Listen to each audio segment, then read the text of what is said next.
Hey, Disney cruisers, and welcome back to the DCL community where we are here to help you plan, prepare for, and get excited for your Disney cruise. You guys know me. I'm Rebecca, your host and admin of the DCL community. And today, we're not just talking about Disney Cruise Line. I know it's shocking. It is shocking. But we are actually focusing in on Royal's newest ship. I keep wanting to call it the Icon, but it's the Star, right? Yes, the Star of the Seas. Thank God for you. So we are talking all things Star of the Seas. It's Royal's newest ship, one of their largest. So we're going to get into all the details from a Disney cruiser's point of view, because more and more people are wanting to switch it up. They're wanting to see what else is out there, dip their toe in the water. And we're here to tell you if it's even worth it from a Disney cruiser's point of view. So as you're coming in, please say hello. Let us know if you've sailed Royal before. I'm curious. I have not. But Hunter, do you want to go ahead and introduce yourself? Yeah. Hi, guys. My name is Hunter. I am a cruise specialist, a travel advisor of 10 years. I specialize in family travel all over the globe, but I have a big niche in cruising, especially Disney cruises. I have been on 29 Disney cruises across all of the fleet, and I have recently set sail on Royal's brand new ship during their preview event. And I'm here to tell you about it. And I'm just going to start with, I had a fantastic time. Okay. I love to hear it, because I'm not going to lie to you, right? We've both been sailing with Disney for a long time. Yeah. I'm hesitant to do anything else because everyone always says, oh my gosh, once you cruise Disney, you can never do any other line. Disney ruins you. But you had a great time. I had an amazing time, and I can't wait to go back. I've got to convince the family to go because they're still pretty heavily enjoying Disney cruises, and they're not convinced that they'll actually enjoy it. So we'll see. But I loved it. I was terrified knowing it was the largest ship at sea. But there was so much to do, and I had so much fun experiencing it all. So I'm really excited to talk about that and like the differences, the highlights, maybe some downfalls, things like that. But it definitely was worth the trip. Oh my gosh, I'm so excited to get into all of this. And if you are ready to book your vacation, whether with Disney, Royal, maybe an all-inclusive or a customized trip to Greece, reach out to Hunter. She is here to help. That is linked to her page on the DCL community site, and I'm going to get this in the comments for everybody as well. But she's here to help you so that you don't have to worry about all the decisions to make. You can just focus on having an amazing vacation. So I guess I know someone's going to ask, right? Somebody is like us who loves sailing on the Magic and the Wonder and their smaller ships compared to the ship that you were just on. So how was the size comparison? Were you just totally overwhelmed? Did you get used to it quickly? So I was on a 3-night preview event, and I feel like I was used to it by the night one. So just a quick overview. So Star of the Seas is the Icon class in Royal Caribbean, the sister ship to Icon of the Seas. They're the two largest ships at sea currently. The max capacity, this is meaning like all berths are full, all rooms are booked, all of that, is 7,600 guests. I would say, because we all know that not everyone's going to have 3-4 people, probably sailing more in a range of 6,000 at a max capacity sailing. But the ship is so large and there's so many different neighborhoods that I didn't feel like it was too big, because there was always something to look at as you're walking, different things that catch your eye. And this is a 7-night sailing on a normal basis, so you have so much time to experience the ship. I really loved the neighborhood concept. It was phenomenal. So I thought I was going to be the most bothered by the size, because I do love the Magic, which for those who are just, not super familiar with the statistics, the Magic holds about 2,700 guests. So we're talking about 3 times the size. And this doesn't even include the crew members, right? This is just guests. So knowing that I like Disney smaller ships, and then going to Royal's largest ship, the largest ship sailing in the world as a passenger vessel, I was nervous about that aspect. And I genuinely have no complaints as far as the size goes. I didn't feel like I was forever walking, because it's kind of like in Europe. You walk so much, but there's always something to be looking at. Okay, that's a good That's kind of how comparison. I felt about it. And that was just, I don't know, I thought it was so cool. I love, love the neighborhoods.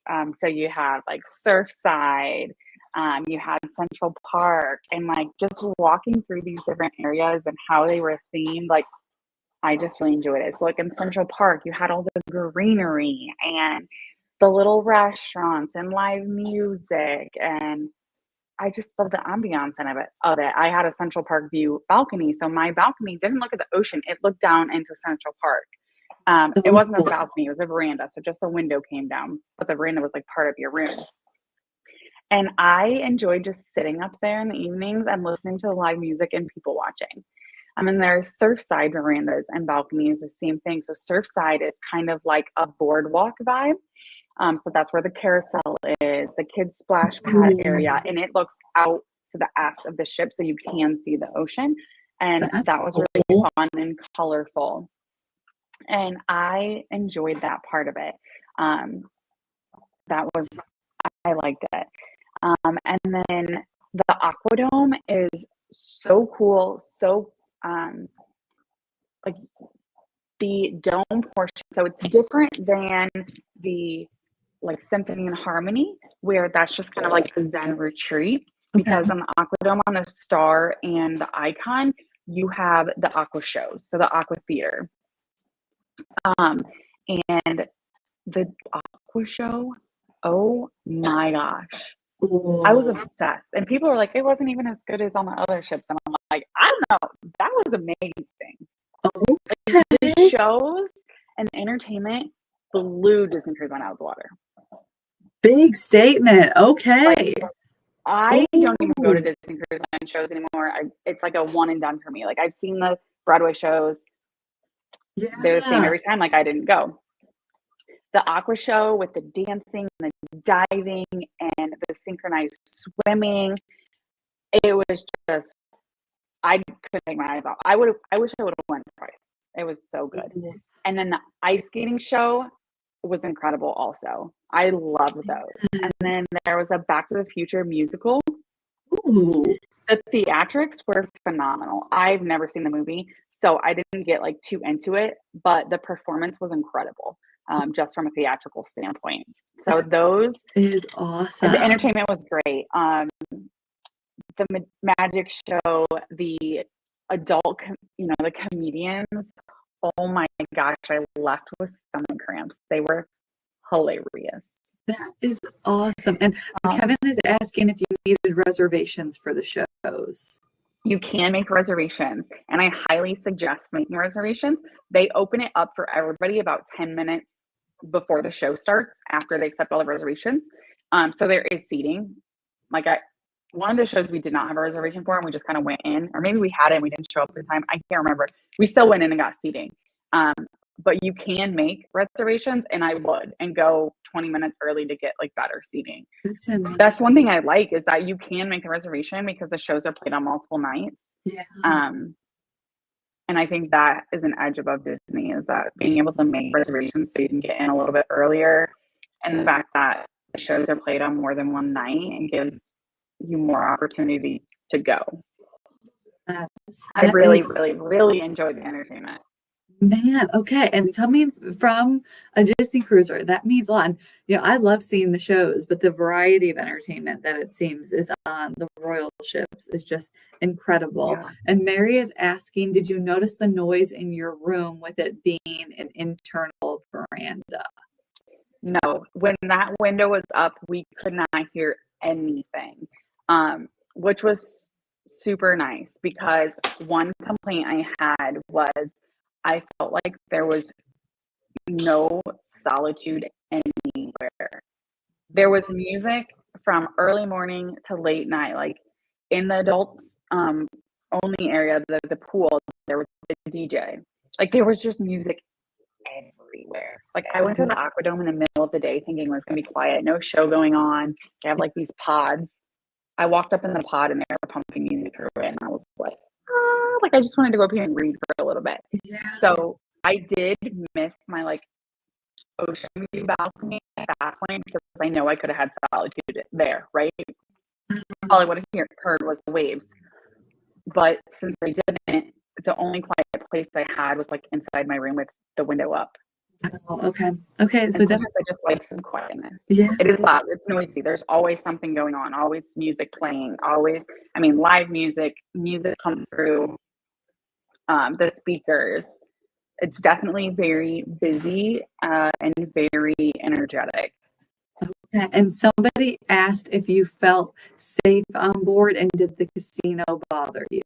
I forget that other ships have casinos because Disney doesn't. No, the casino didn't bother me at all. They had a smoking and a non-smoking area. I went down for like a half hour one night and played on some slots. I've been to a casino a longer time, so I was like, what the heck? Nah, I'm gonna, go to the casino. And we had fun in there. Everybody was great. We went in there like just to take pictures one morning. It was like 8 o'clock. We were getting off a perfect day, and there was people in there, like on the slot machines, and I was floored. But no, it didn't bother me at all. There, like I said, there was a smoking and a non-smoking section, which was fantastic. There was a nightclub for entertainment for adults. The piano bar, the dueling pianos, was incredible. Oh, I feel like Disney needs to do that. Oh, it was so good and so funny. Karaoke for the adults every night. So I really enjoyed the entertainment. Like I could go on and on about how much entertainment there was. Okay, so entertainment was great. What about the service? Because coming from Disney, we have some pretty high standards of customer service on board. So what did you think of their team? I didn't have any complaints about service. We ate in the main dining room every single night. And our servers were great. We got our food quickly. I would say the food was mostly comparable to Disney, like cruise food. I would have loved to try the specialty restaurants. We did. They had like hors d'oeuvre style plates out each day during the day so that we could go like taste test from the specialty restaurants. Everything I tried was great, but I never got to have like a sit down meal at any of the specialty restaurants. But the main dining room was better than I expected because I've heard such mixed reviews about Royal Korean's main dining room food. Yeah. And I didn't eat it. There was nothing that I got that was like, oh, I can't eat this. Like better than I make at home. Like, let's be real. Yeah, absolutely. Yes. The Same. Aqua Dome Market they had crepes. Like they rivaled some crepes I've had in France. They were so good. And they have like different stations. They had barbecue. I don't even remember what other stations they had in there, but that was really good. The buffet, we went to the buffet on Embarkation Day and their seafood spread was phenomenal. We ate lunch up there lunch and breakfast up there most days, and like no complaints. There were so many options. They even had a gluten-free station in the back, which was awesome. Things were very well labeled. I didn't have anybody in my immediate travel party with allergies that I cruised with this time, but there were other people that I talked to on board with allergies, and they had no issues. They were accommodated very well in the main dining room. We were asked about allergies, so all of that went really well. That's fantastic. And Melissa is asking, is it like Disney where you keep the same servers at the restaurants? If you're in the main dining room, yes. You don't rotate dining rooms. You go to the same dining room every single night. They're beautiful, but there's just like no theming to them, which is fine. But the menu obviously changes. And then, yeah, we had the same servers every single night. We went to the same room, same table every night for dinner. Oh, that's so convenient. And you can do, so on Royal Caribbean, you can do my time, which is like you show up and they'll get you a table. So then at that point, you would have whatever servers available. Or you can do like scheduled time. It depends on the sailing, but a lot of times it's like 5:30 or 7:30, something like that. We had a scheduled time. I think ours was 7:30. So same table, same servers every night, and they were wonderful. Amazing. Okay. Royal seems to be doing a lot of things right. We talked a little bit about staterooms. What about stateroom accommodations? Was it nice? Was it comfortable? Yeah, Did you go with family? There's so many different stateroom categories, and I toured so many. we were in the Central Park Infinite View veranda stateroom. We had one king size bed. You can separate the king size bed into two twins or keep it together. It was my friend AJ and I. She's a travel agent too. We just kept ours together. There was great storage. They had like two different closets. They had shelves beneath the closet with baskets in them, which I thought would be really nice for like kids' clothes and stuff. And then they had a full length mirror that you open, and there was shelving in there. Nice. I will say it felt more narrow. The bathroom was updated. I mean, obviously it's a brand new ship, but it felt like clean and modern, and like I could stick my arms all the way out. Like it didn't feel like super cramped. Of course, I'm not 6'5" or anything, but I had no problems with the room. I would say that like a family of four would probably be pretty dang cramped in there. I know if I was going as a family of four, I would definitely do one of the family rooms. They have a great family room that has bunk beds and there's more space in there. And they have another one that's like a family suite. And it's also got, there's just like a couple different family suite layouts that are not that much more expensive for a little bit more space. And as if I went with a family, that's what I would be choosing over just the regular veranda stateroom. It is true that Disney has the largest size staterooms like in the fleet as a standard choice. So coming from an avid Disney cruiser, just the regular veranda stateroom felt narrow. It felt tight. If there was 4 people, 4 luggages in there, I think I would have been in that Moetzen for 7 days. Yeah. Oh, that is a good call out. And Aaron's asking if they have connecting rooms like on Disney. They do have connecting rooms. There's not as many. So what I'm going to say here is if you need connecting staterooms, you need to book like well in advance. Like don't plan on doing anything last minute and getting a connecting stateroom because there's not as many on Royal and they go fast. Good to know. And then speaking of going fast, do they kind of do booking like Disney where they open up certain windows at a time, or can you book them farther out? Yeah, so right now they're booking into 2027. Usually Royal Caribbean is ahead of Disney. Like they have more open than Disney Cruise Line at any given time. Got it. Good to know. And then do the bunk beds in those rooms you were talking about pull down like Disney? Valentina's asking. They don't. They are like already out, down, you know, how they're built in. Like they're not going and folding up and folding down. Yeah. But in the rooms that have the bunk beds like that are like standalone bunk beds, they kind of have their own like little nook, if that makes sense. Got it. Okay. So they're off in their own little section, little nook, perfect way to put it. And Chrissy is asking what itineraries this ship does and where does it sail from? So the Star is sailing from Port Canaveral and it does 7-night Eastern and Western. The sister ship, the Icon, sails from Miami and does 7-night Eastern and Western Caribbean. Okay, so I have to ask you, and if you don't know, if you haven't seen our other lives, Hunter renewed her vows on the Treasure, and I know the Treasure is doing very similar itineraries. So yes. If you're choosing Treasure or Star, what kind of factors are you talking through with your clients to help them make the best decision? So the itineraries are pretty much the same. I would say one of my biggest determining factors of Royal versus Disney and like this situation would be the age of the children if you're a family. Got it. Okay. I'm always going to say like 8 and under is better catered at Disney, but older than that, like especially like my teenage son, if I can convince him not to get on Royal, he's probably would be bored at Disney after that. Like he runs around with Edge and Vibe and whatever and does everything on Disney. But if I open the door to everything that is available on Royal to him, yeah, like there is so much for teens, like so much to do. And the water park, Thrill Island water park, that's what I was gonna ask. Like, there's like 8 water slides. Like I spent an afternoon doing like all the water slides, and I had a blast. That's like awesome. There's so many water slides. Like it is literally like a water park at sea.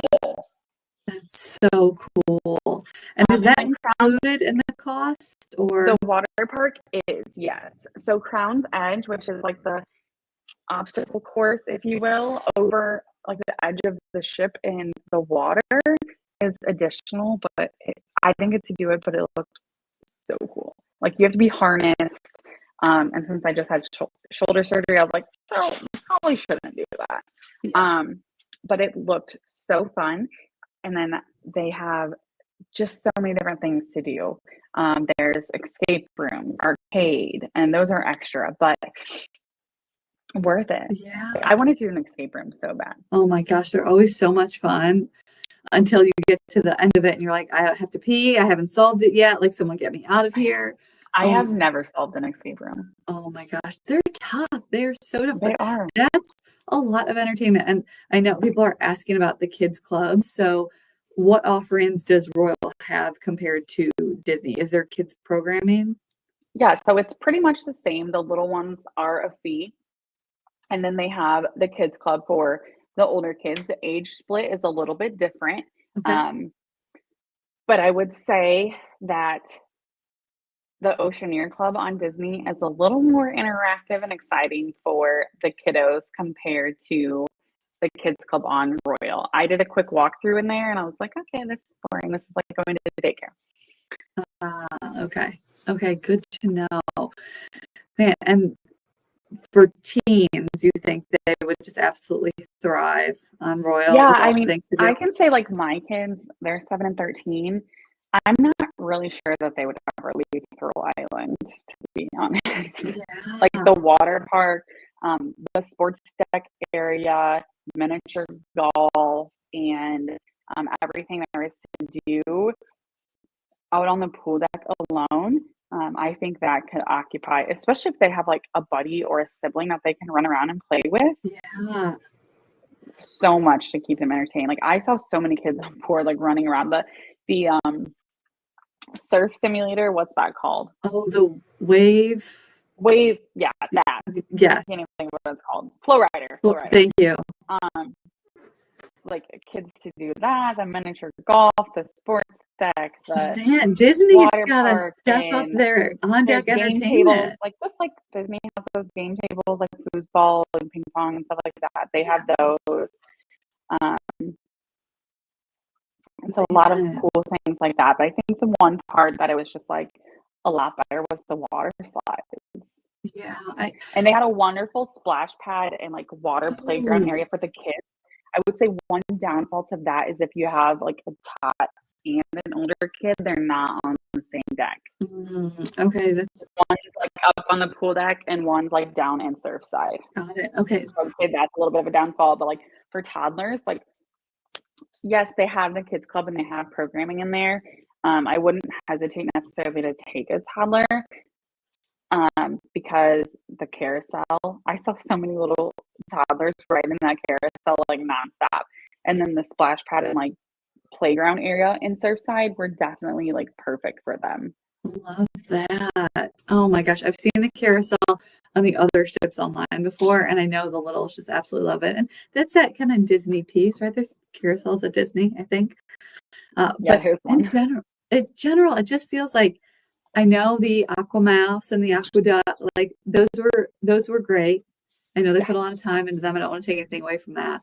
But with how much there is on these other ships, I mean, as kids are getting older, having more to do. I mean, we both loved our time in the kids club or the teen club on board Disney. But when you got that dangling and advertising everywhere, all these slides on the back of the ship, it's hard to compare. It's not just on the ship. When you stop at Perfect Day, their private island, somebody was asking their if you like water that. park is amazing. It is an additional charge, but oh my gosh, there was so many slides, so much to do, the wave pool, like so much. And there's so many different parts of the island. Like you can go and absolutely not pay extra and go to the pool area or the beach, one of the beach areas. But if you did want to do the water park, like it's worth the cost because it's great. Like it's a really big water park. We did the adults only area, which is also an additional cost. And we had a great time there too. They have a pool. They did like a foam party and DJ and games, and then they had like the beach and the cabanas. They also have like on the family side, like overwater, like bungalows. They have Ooh. like a floating bar. They had like there's just so many different areas on the island. It's fantastic. So That's that stuff awesome. is worth going to. Yeah, I've seen the commercials. It looks incredible. I know that two ships can be stopped there at the same time, but you never felt like overwhelmed by it. Like Now there you were would go back in a movies heartbeat. in there. Oh wow. Okay. It was Star of the Seas and Symphony, I believe. So both large ships. And I believe they said the island is rated for 10,000. Good to know. Um, Oh, but that was before they added the new adults. It's not really new, but newer adults area. And I think that they said they added another 3,000, so maybe 13,000 now. Because I'm pretty sure they said both of the largest ships can be in port at the same time, which would be around 13,000 people at a man. time usually. Oh my gosh. I would say it would feel a little bit crowded, but I would say not any more than Castaway does when, the Wish, Fantasy, Treasure, or Dream have full capacity. Yeah, that's a good point. Yeah, you're used to having people around, and it seems like on the Icon class ships, like you have so many spaces to spread out. Not everybody's getting it off the ship every time, so that is awesome. And Cece is asking if you were adults only, would you choose Disney still, or would you try Royal again? Oh, that's a good question. I love Disney and I love their islands, and I love that I can get away from noise. Like the noise is a big thing for me. I Yeah, like solitude. I think it would depend on who I was going with. If I great. was Yeah. going with like a group of girlfriends, I would probably choose Royal again just because like there's so much for everybody to do. Maybe somebody that's not as big of a Disney Cruise Line lover as I am. Mhm. But also trying out Virgin Voyages at the end of this month, which is adult only cruise line. So my Ooh. answer might change. Okay, okay. We might need to do an adult only vacation, a battle royale on that one.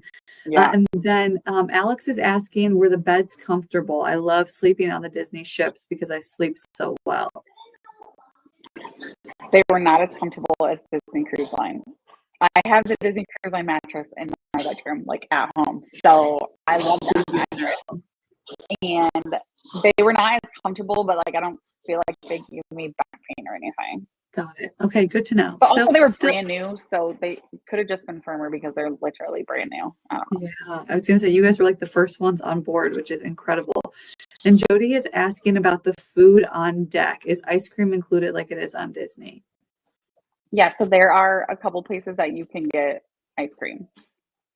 Good to know. Okay. And let's see. I think we've answered most of the questions, which is great.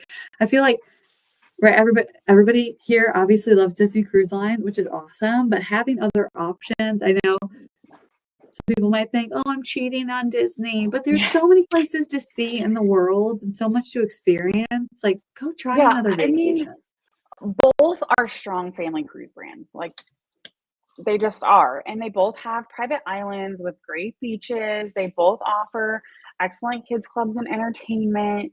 I think it's just more about what you're looking for, what your family prefers.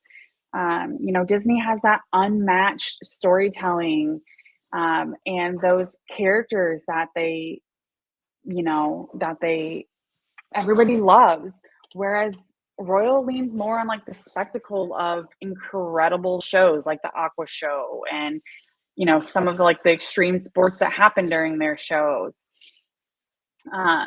Disney has that like awesome rotational dining where your servers follow you and you have the different themed restaurants and there's more storytelling at meals, whereas Royal has more flexibility and more options for food. Um, Disney's entertainment is Broadway and Disney Magic, and Royals is original productions, acrobatics, ice shows, like just different things. And Yeah. when you look at it up front, often Disney looks like significantly more expensive. So you may be more wowed by Royals like per dollar inclusions, but I do feel like you kind of are nickeled and dimed on extras on board, like the soda package, because Disney has that included. If you want to do Crown's Edge, the water park on the islands, I just think there are more opportunities for you to spend money on Royal ships than Disney. And at the end of the day, I've had people come to me and say, by the time we got off Royal, it was just as expensive as Disney. Yeah, I've been hearing that more and more too. And even some of these itineraries, I mean, you look at the price for a family of four, they're pretty comparable. So definitely things to consider, even more so now that Disney seems to be releasing a couple more promos than they historically have. Yeah, and So Royal's newer ships, so Star, Icon, Harmony, their price points are more in line with Disney. I'm not a big promoter of Royal's older ships. I just don't think their maintenance is well. I think they're lacking in some areas, and I just prefer not to sell them because I'm not going to sell them, so I'm not going to send clients on them. yeah. And those are the ones that are normally a lot more cheaper, significantly cheaper than Disney ones, whereas the newer Royal ships are closer to being on par with Disney prices. The Disney vibe is intimate, polished, story driven, and very service driven, and Royal's just like action packed, hustling, bustling, more like a resort at sea. Sometimes I got some like Vegas vibes on the Oh, Star, just with like all the music, all the noise, all the lights, all the shows. Like I just had a little bit of Vegas vibe. I don't know. That could just be me. And the casino and the nightclub and yes, yeah, but it is that constant movement that the ship isn't really ever sleeping because there's always yeah. something to do and there's always a neighborhood that's got something going on. Yes, So it's true. Both cruise lines can feel crowded. Disney doesn't hold as many people, but their ships aren't as big. yeah. Another downside of Royal, like I said, the music is everywhere. They upsell on the specialty dining and the beverage packages and the added extras on board, less personalized service. It's definitely not as seamless for young kids who need calmer environments. Like I know my friend that was with me, she has an autistic kiddo and she's like, my kid could not do this. It was just way too much. That's a really good point to consider. Like at the end of the day, I think both cruise lines are fantastic for families, but it's about what cruise line fits your family. Would your family prefer the Disney's storytelling with younger kids, or like do you have older kids and they want Royal thrill? If costs weren't a factor, like what would you choose? I'm going to choose Disney. Yeah. I love it. I had a blast on Royal, but I know it's not something I can do all the time just because it was very overstimulating for me. It's nice to have time to like actually relax on vacation, which you and I both love to do. So yeah, you'll catch me by the pool by the beach, just laying there with my AirPods in or reading a book. That's what I like to do. I don't need to be go all the time. But I think this is where like I come into the planning process with my families is we're going to get on the phone call. We're going to talk about what you're looking for, when you want to go, where you want to go, and we're going to talk through this together. Like what is the best option for you? What is going to give you the vacation that you've been looking for? Because it's not one size fits all. Not everybody's going to want the same thing or be looking for the same thing. Yeah. So that's kind of where my firsthand experience comes into play for my clients. Absolutely. I'm thinking especially for those park goers who are used to having the rides, like that's a delicate balance that you'll want to talk through with Hunter. Because if you want to go, if you want port adventures at every stop, if you want, all that constant activity, Disney's got that to different degrees. I mean, I don't think you're going to have a bad time on either ship, but I would absolutely reach out to Hunter and let her ask you the questions to help narrow in on that. Because surprise, surprise, whoever it is on whatever blog you're reading, they're not the same as you. So that's why the customized vacation help is so important. And if you have time for a couple last questions, let's see. Someone is asking if they have a concierge on board Royal too. So it's not called concierge. They have like Star Class and what they call like a genie. It's kind of like a butler. Like they can help you with just about everything. Okay, good They're to pretty know. phenomenal. That's exciting and You can kind even of fun they Disney. actually even reach out to you a couple days before the sailing, and they will get you your arrangements for when you board. The Well, genie that's does. nice. Oh my gosh. Okay. And then someone's asking if we can talk about Royal when, or not Royal, Virgin when you get back. Are these ships going to come to the West Coast? Do you know? Probably not. There's just not the Okay, market over there to fill a 7,000 passenger ship. got it. Good to know. I mean, And I then, could be wrong, but I would say no. I mean, really, we just yeah. don't see it. I mean, they just got what ship just went over there? Quantum, maybe from Oh, Royal. They did just move a ship over there a couple months ago from Royal. I had some friends go on it and they loved it. So I think it was the Quantum from the Quantum class. got it. Good to know. And then you have to make reservations for the special dining. Yes. Got it. Good. And then I think that was actually it. Yes. Okay. We've answered all the questions, but if you still have questions lingering, please reach out to Hunter. That is a link to her page on the DCL community site. She's here to help you make the choice on not only which ship, because Lord knows Royal has a lot of So ships, many ships. especially compared to Disney. So when you're Yeah. trying to compare which vacation, which all inclusive, which ship, reach out to her, let her help you in this planning process because that's what she's here for and that's what she loves to do. So I am excited to hear what you think about Virgin up next. Yeah, So we're definitely gonna have to do a video on that. yes. Oh, but thank you all so much for hanging out with us and we'll see all y'all on board real soon. Bye guys.